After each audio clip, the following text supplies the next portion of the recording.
В Україні терорист захопив рейсовий автобус із 13 заручниками. Ця безпрецедентна подія сталася влітку 2020-го у Луцьку. Зловмисник заявив, що сховав вибухівку в людному місці, вимагав, аби судді та політики визнали себе терористами в законі, а президент Зеленський порекомендував дивитися один конкретний фільм «Ніни Ржевський проти Наполеона». Ви на каналі «Поки кіт спить», і сьогодні я розповім про організоване злочинне угрупування згаданого зловмисника, про самого терориста Максима Кривоша, а також про те, де він перебуває нині. 21 липня 2020-го надовго запам'яталося не лише мешканцям Волинської області, а й більшості українців. Того дня автобус Берестечко-Краснилівка, як завжди, вийшов на свій маршрут. На зупинках водій підбирав пасажирів. Близько 9 ранку у салон увійшов чоловік. На перший погляд, як власне на другий, на третій, нічого особливого. Звичайний, короткострижений чоловік з сумкою і наплічником.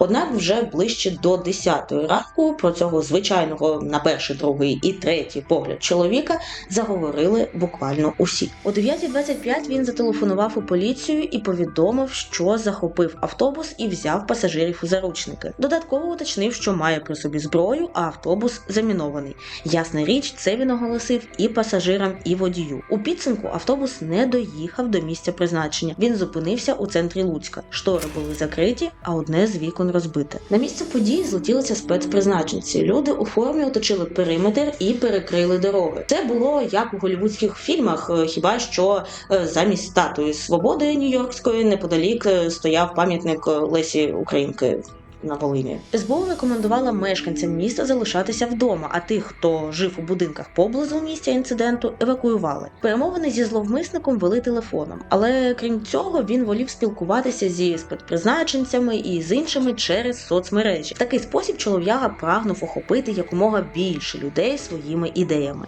У соцмережах терорист публікував дописи, в яких висловлював невдоволення системою в Україні. У Твіттері, наприклад, як тоді ще називався цей майданчик, він ще зранку привітав усіх з Днем антисистеми.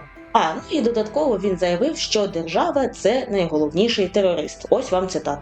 З Днем антисистеми. Держава завжди була і є найголовніший терорист. Зі мною багато людей, автоматична зброя, гранати, 2 бомби, третя в людному місці міста. На аккаунті користувача з тим самим ім'ям у Ютубі за 3 години до нападу на автобус у Луцьку було оприлюднене відео, в якому чоловік сидить на тлі стіни з автоматом у руках. Він вимовляє лише одну фразу: «З Днем антисистеми. Не обманюйте себе, святкуйте правду». Далі чолов'яга став вимагати, аби чиновники, депутати, олігархи і церковники записали і виклали у відкритий доступ відео, в якому вони зізнаються, що є терористами в законі. Нападник заявив, що його ім'я Максим Плохой, там російською було. Однак потім з'ясується, що це псевдонім. Справжнє прізвище кримінальника – Кривош. Крім вимог до низки українських можновладців, олігархів і представників церкви, він також висунув окрему вимогу президенту Володимиру Зеленському. Кривош повідомив, що заклав вибухівку в людному місці, однак не уточнив, де саме.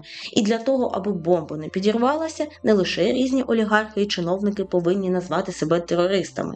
Ще Зеленський має записати відеозвернення і сказати, цитую, «Фільм «Земляни» 2005 року дивитися всім». Хто не в курсі, це документалка, в якій оповідають про проблему експлуатації тварин. В тому сенсі, що люди мега-паршиві істоти, які використовують тваринок задля розваг, як їжу, тестують на них косметику, ліки і так далі.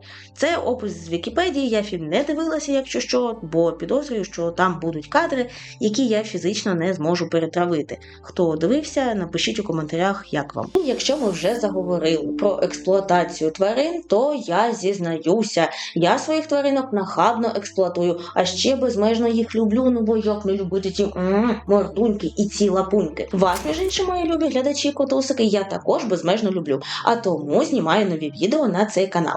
Якщо ви хочете підтримати вихід нових роликів і також розвиток цього каналу, ви можете закинути пару гривень на Монобанку або ж оформити спонсорку на Ютубі. Усі посилання залишаю для вас в описі під цим відео і в першому коментарі. рік. І звісно, що не забувайте, робіть все це, хіба якщо ви вже задонатили на потреби наших збройних сил. Так от, вимоги ніби зрозумілі. Щоправда, було не дуже ясно, на що виконання таких вимог вплине.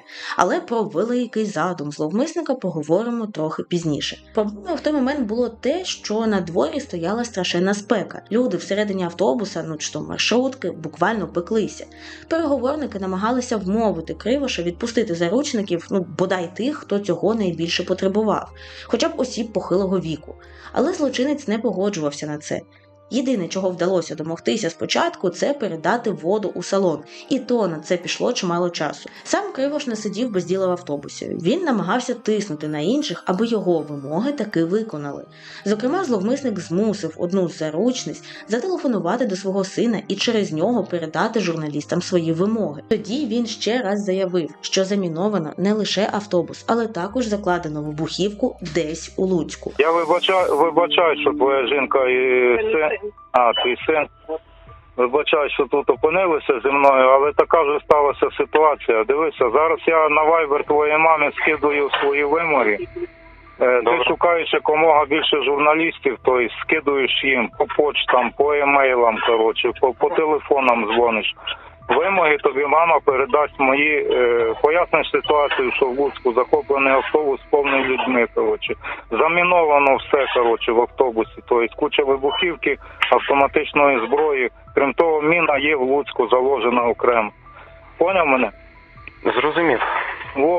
Значить, вимоги, головне вимоги вони мають влада виконати. Вимоги дуже прості. Взяти автобус штурмом силовики не могли, оскільки Кривош погрожував підірвати пасажирів. На додачу, певно, аби підтвердити, що його слова не просто слова, він викидав з автобуса гранати та стріляв зі зброї, що мав під рукою. На щастя, від його дій ніхто не постраждав. Та й, в принципі, виглядало так, що наміру когось скалічити зловмисник все ж таки не мав. Пізніше в коментарях і в інтерв'ю журналістам він пояснить це наступним чином. Хочу розчарувати тих, хто любить бойовики з кров'ю. Кров у мої плани не входила. Пролилася б кров поліцейського, заручника, вона б дискредитувала ідею того, що я робив. Якби я зрозумів, що ситуація виходить з-під контролю, перформанс був би припинений. Це не теракт, це перформанс. Свій не теракт, а перформанс Кривош став закінчувати ближче до 9-ї вечора. Спочатку він випустив 3 заручників – вагітну жінку, дитину і бабусю. Сталося це не просто так. Незадовго до такого жесту доброї волі Кривош мав телефонну розмову з Зеленським. Зловмисник заявив, що випустить 3 людей, якщо президент виконає його вимогу. Зокрема, йшлося про те, щоб Зеленський сказав усім дивитися фільм «Земляни». Зійшлися на тому, що спочатку виходять 3 людей, а вже потім з'являється відповідне відео. А вже близько 10-ї вечора, попри те, що інші вимоги Кривоша виконані не були, він відпустив решту заручників. Ще 10 людей вийшли з автобуса. Усі були живі, і відносно здорові. Після 12 годин перебування у ролі заручників складно стверджувати, що ані психіка, ані організм тієї чи іншої людини геть не постраждали. З автобуса самотужки вийшов і Кривош. Він здався силовикам.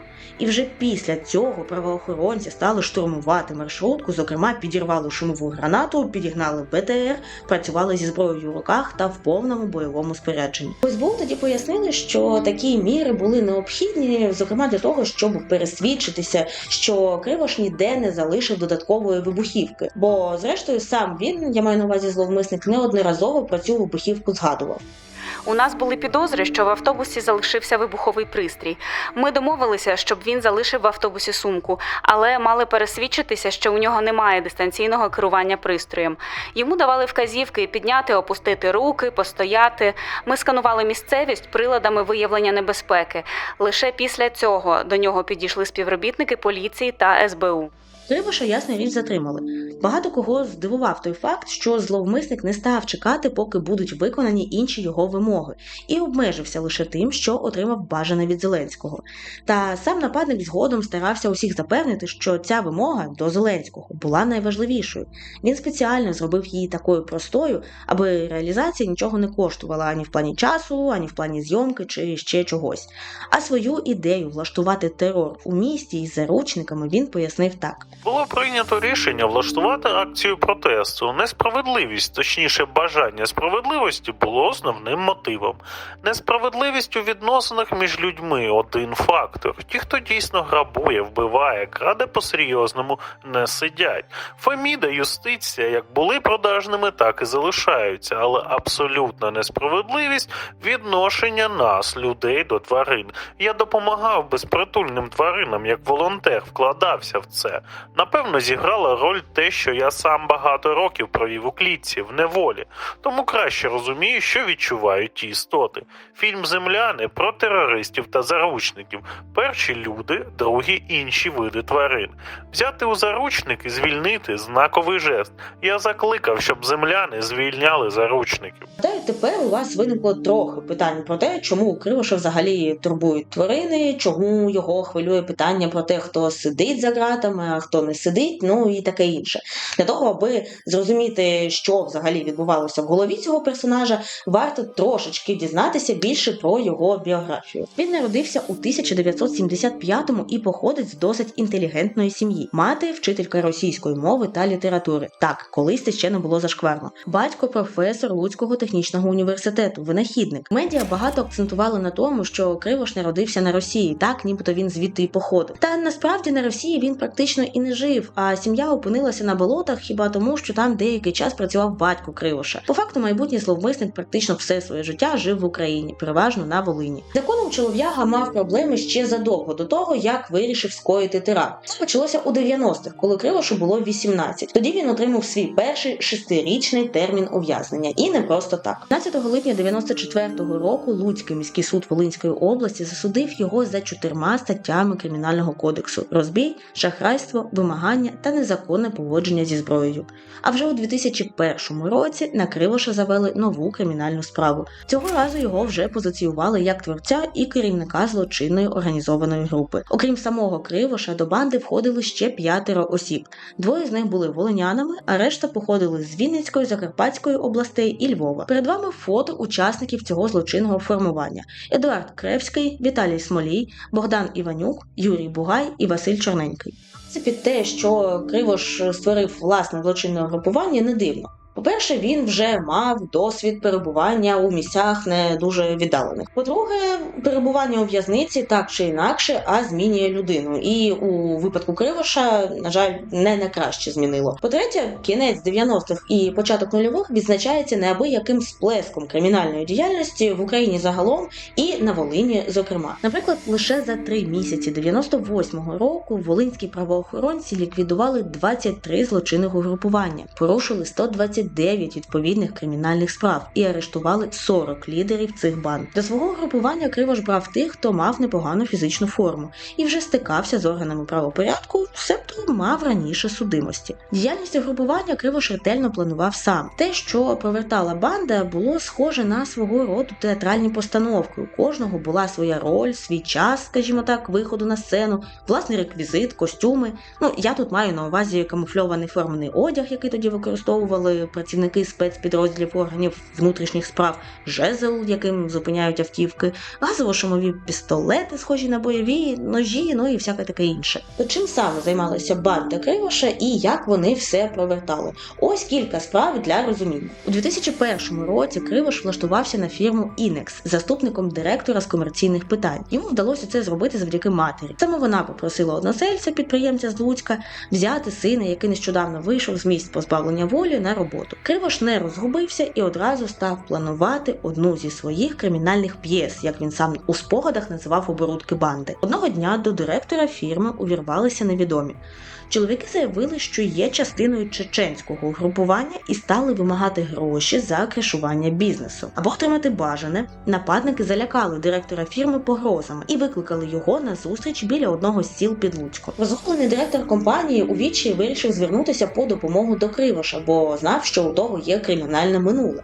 І, власне, він сподівався отримати якусь компетентну допомогу. Підприємець взяв Кривоша на зустріч з так званими чеченцями, і Кривош був мега задоволений таким можливим розвитком подій, бо власне на це він і розраховував. Коли настав день Ікс і власник фірми зустрівся з чеченцями так званими, ті знову стали йому погрожувати, зокрема розправою. Один з нападників дістав пістолет. Тут у гру і вступив Кривош, якого підприємець взяв із собою. Кривош вибив пістолет з рук злочинця, миттєво підхопив зброю із землі та вистрілив бандиту у живіт. Так званий чеченець впав на землю, тримаючись за закривавлений живіт, а Кривош і підприємець у цей час втекли. Далі Кривош став вимагати у директора підприємства $10 тисяч, нібито на лікування чеченця так званого, якого він поранив. І поранив він його не просто так, а тому, що став на захист підприємця. Але фішка в тому, що насправді ніяких чеченців не було, і насправді ніхто жодного поранення не отримав. Просто так званий чеченець у момент пострілу від Кривоша розчавив під курткою пакет з фарбою. Чи інший приклад. У березні 2001-го вночі до будинку голови села під назвою Добре, де мешкала сім'я Кривошів, Петра Матвійчука, підійшли троє в масках і постукали у вікно. Коли господар вийшов, на нього напали, стали бити і душити. Далі зловмисники, погрожуючи зброєю, увійшли в будинок і попрямували до кімнати, де спав онук сільського голови. Та можновладець виявився не таким простим, як могло здатися. Він став погрожувати нападникам у відповідь і казати, що спустить на них кавказьку вівчарку, якщо ті не підуть геть. Врешті нападники втекли, покинули будинок і швидко сіли в БМВ, що стояло неподалік. Зранку сільський голова зателефонував матері Кривоша і попросив її переговорити з сином, аби той допоміг. Власне, розмова відбулася, матір поговорила з Кривошем, Кривош зателефонував цьому чолов'язі і сказав, що по дружбі за $200 він допоможе вирішити йому, в принципі, цю проблемку, знайде кривдників. За кілька днів Кривош привозить у багажнику роздягнутого, зв'язаного і облитого кров'ю чоловіка. Мовляв, дивіться, я виконав свою обіцянку, знайшов і розібрався з вашими кривдниками. Це діє. Голова села платить Кривошу обіцяні гроші, але той не припиняє вимагати кошти далі. Щоправда, тепер вже не 200, а $2000. Голова села у відчаї знову звертається до матері Кривоша. Вони говорять із сином і вимагання припиняються. Ну і важливий нюанс, про який, я думаю, ви вже здогадалися. У багажнику Кривош привіз нікого іншого, як члена своєї ж банди. Закривавлений бандит був звичайною фальшивкою. А для того, аби все виглядало правдоподібно, зловмисники спеціально купили кров свині на центральному ринку в Луцьку і облили нею одного зі своїх поплічників та поклали його в багажник. Словом, думаю, плюс-мінус зрозуміло, як виглядала ця кримінальна діяльність Кривоша. Але вічно так тривати не могло. Врешті правоохоронці вийшли на Кривоша і його банду і припинили діяльність цього перформера. Вони закрили його цього разу на 8,5 років. Ув'язнення далося Кривошу нелегко. За ці роки в його житті сталося чимало змін. З сумного померли батьки, з радісного народився син. Виглядало так, що це впереміжку з ув'язненням неабияк вплинуло на психіку зловмисника. Зрештою, дійшло до того, що його поставили на облік як схильного до суїциду. І з Кривошем працював психолог. Порятунку кримінальник шукав, з-поміж іншого, у книгах. Багато читав. Психолог навіть запропонував Кривошу стати бібліотекарем, але той відкинув пропозицію, зіславшись на те, що не хоче бути частиною системи, яку він зневажає, а обіймати будь-яку посаду для цього персонажа означало стати коліщатком у системі. Та врешті Кривош вирішив, що зробити правильно, піти далі. Замість того, аби працювати з чужими книжками, він вирішив написати свою власну. У 2014 році зловмисник видав автобіографічну книгу на 560 сторінок під назвою «Філософія злочинця». Щоправда, тираж був скромним, лише 400 екземплярів. У ній чоловік розповідав про власне життя у в'язниці, філософствував на тему свободи та справедливості, багато цитував філософів, зокрема Ніцше та їхні твори. У цій же біографії Кривош пояснив, чому став кримінальником. Він писав, що в дитинстві надивився бойовиків і вирішив стати крутим. А ще пояснював, принаймні намагався пояснити, свої погляди на життя та розуміння світу. Ось, наприклад, кілька цитат. Мама все життя працювала вчителькою у сільській школі, все життя вчила дітей. Я знаю, їй доводилося чути у спину. Чому вона може навчити чужих дітей, якщо не навчила свого, виховала злочинця? Вона страждала через це, якось у неї вирвалося. Мені соромно людям в очі дивитись. Тобі нічого соромитися, рідна, ти народила того, хто найбільше за все цінує свободу. Того, хто не захотів жити у страху. Нехай соромляться ті, хто живе рабами і виховує подібних собі. Нетерпимість суспільства по відношенню до мене є ознакою того, що я на правильному шляху. Мафія – це не тіньова держава в державі. Мафія – це сама держава. Державна система – це найвища форма організованої злочинності, що сама себе узаконила. Закон є насильством над моєю волею. Злочинність – це абсолютне так собі. Щастя – це абсолютне прийняття себе. Щасливий – значить не винуватий. Цікаво, що, за словами сусідів родини цього чолов'яги, він бив свою дружину. Але при цьому тварин він нібито дуже сильно любив. Він співпрацював з організацією на волонтерських засадах, підгодовував тваринок, возив чотирилапих на стерилізацію і навіть облаштував неподалік свого дому кладовище для чотирилапих. Однак просто допомагати тваринам, як це роблять чимало інших людей, було замало для Кривоша. Можливо, він вважав, що це не його рівень, я не знаю. Хай би там що, а врешті він зважився на захоплення автобуса із заручниками. В останньому слові перед оголошенням вироку Максим Кривош пояснив свою діяльність, свої наміри наступним чином. Ціль і мотив мого вчинку – вимога справедливості. Це був не теракт, це був перформанс, протест проти тероризму людей над живою природою. Протест проти несправедливості системи влади. Те, що пережили мої заручники, не порівнюється з тим, що переживають мільярди тварин, яких ми безжально катуємо і вбиваємо. Переживають кожен день, кожну хвилину. Те, що пережили 13 людей, не можна порівняти з несправедливістю, яку терплять мільйони людей, заручників системи. Я встав на захист тих, хто самі не можуть і не вміють себе захистити. За скоєне у Луцьку у 2020-му Кривош отримав тюремний термін. Його посадили у в'язницю на 13 років. Останнє про злочинця медіа писали у 23-му. Тоді Кривош відбував покарання у виправній колонії на Рівненщині. Якщо вірити словам начальника виправної установи, Кривош порушував режим утримання, але конфліктних ситуацій за час перебування там не мав. На побачення у тюрму до нього ніхто не приходив. До праці зловмисника нібито не залучають, оскільки він і сам не виявляє такого бажання. Ось така історія, котусики. Пишіть, що ви думаєте про Максима Кривоша загалом, про його персоналію, про його діяльність і ось цей його перформанс. Не забувайте, що вихід нових відео на каналі можна підтримати фінансово. Є Монобанка, є спонсорка на Ютубі, а всі ліночки знайдете в описі під відео і також в першому коментарі. І звісно, що я раджу вам дивитися інші ролики на каналі, які вже є.